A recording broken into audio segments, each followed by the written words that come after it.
একটা কথা বলার মানুষ প্রত্যেকের জীবনে থাকা দরকার।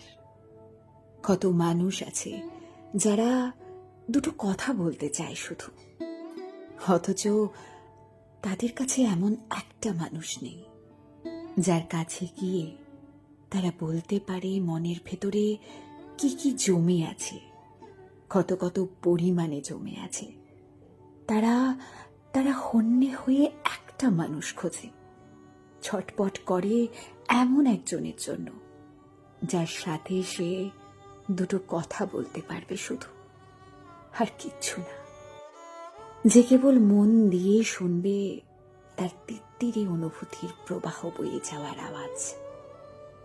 জরুরি নয় কথা বলার মানুষটার সাথে প্রেম ভালোবাসার সম্পর্ক হতেই হবে, জরুরি নয় তার সাথে দেখা হতেই হবে, ছুঁয়ে দেখতেই হবে।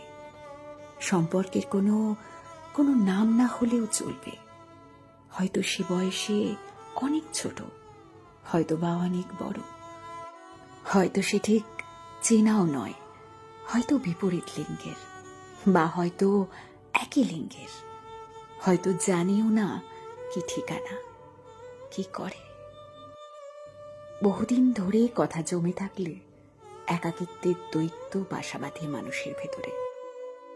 সে ধীরে ধীরে অবশ করে দেয় অনুভূতি, ভালো থাকার ইচ্ছে, মিশতে পারার চেষ্টাগুলোকে। অবশেষে হাঁসফাঁস করতে করতে আস্তে আস্তে ডুবতে থাকে একটা একটা আস্ত মানুষ। একাকিত্ব আসলে একটা বিশাল সমুদ্রের নাম।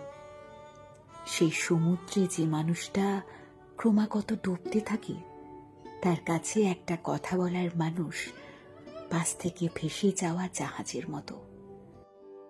কথা বলুন, যে আপনার সাথে দুটো কথা বলতে চায় তাকে শুনুন, যার সাথে আপনি দুটো কথা বলতে চান তাকে বলুন।